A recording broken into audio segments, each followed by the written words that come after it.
መስትያት ቤትና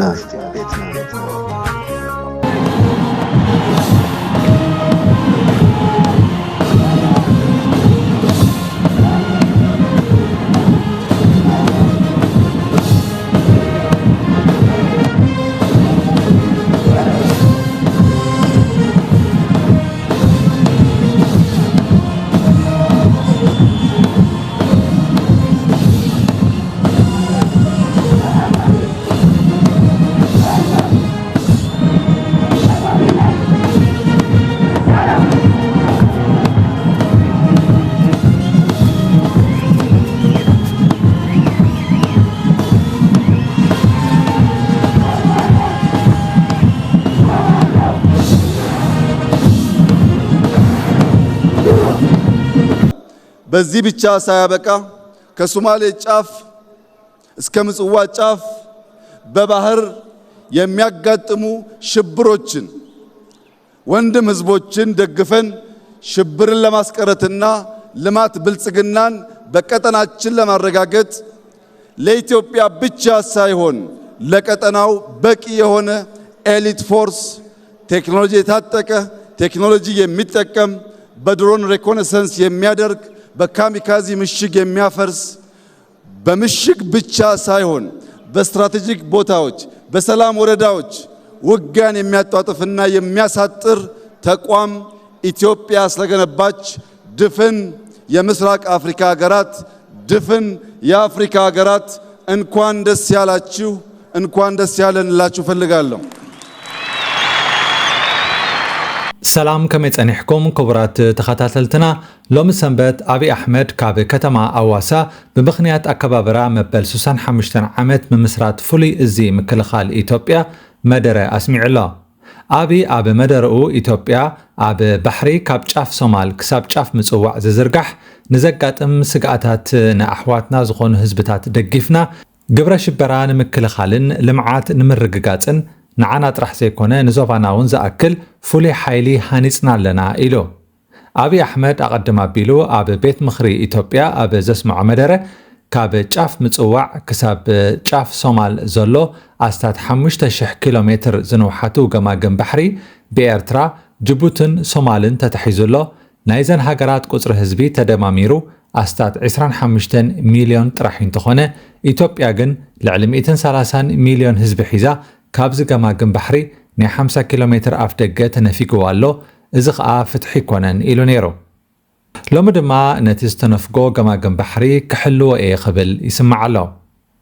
ኣብቲ ሎሚ ኣብ ከተማ ኣዋሳ ዝተገብረ ጽምብል ብዘይካ ቀዳማይ ሚኒስተር አብይ አሕመድ ኢታማጆር ሹም ምክልኻል ኢትዮጵያ ፊልድ ማርሻል ብርሃኑ ጁላውን ተረኺቡ ነይሩ አብይ ሃገሩ ንመላእ ቀርኒ ኣፍሪቃ ዝሕሉ ጸረ ሽበራ ዝንቀሳቐስ ሓይሊ ከም ዝሃነጸት እዩ ዝገልጽ ዘሎ ንሱ ከም ዝበሎ እዞም ዝተሃንጹ ሰራዊት ኩናት ንምትራፍን ኩናት ንምዝዛምን ብቑዓት ዝኾኑ እዮም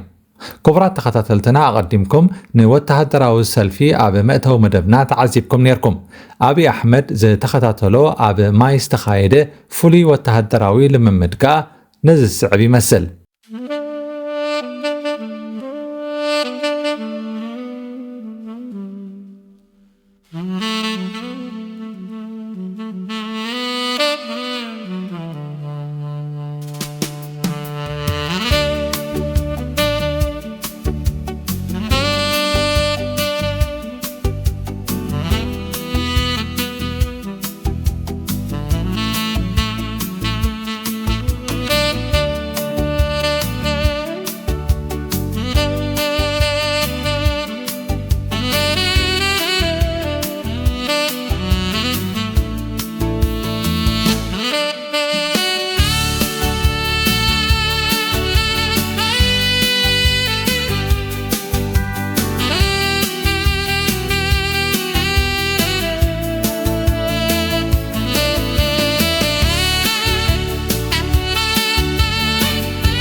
ናይ ኮማንዶ ምቅርራብ ድማ ነዚ ዝስዕብ ይመስል።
ናብ ካልእ ዜና ምስ እንሰግር ክቡራት ተኸታተልቲ መስትያት ቤትና መራሒ ዳዕመ ሰሪዕ ሓምዳን ደጋሎ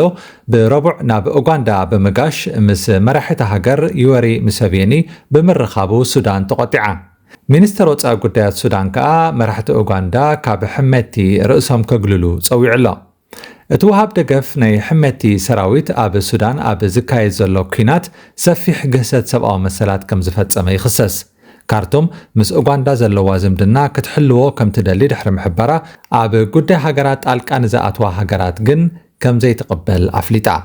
ሓምዳን ደጋሎ ድሕሪ ኣዋርሕዩ ንፈለማ እዋን ናብ ዓይኒ ካሜራ ዝመጽእ ዘሎ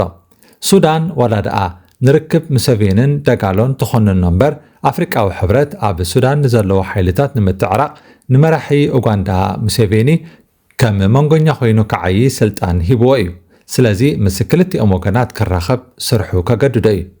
ሓምዳን ደጋሎ ብኢማራት ዓረብን ኢትዮጵያን ከም ዝድገፍ ዝፍለጥ ኮይኑ አልቡርሃን ከዓ ብኸም በዓል ግብፂ፣ ስዑድያን ኤርትራን ይሕገዝ።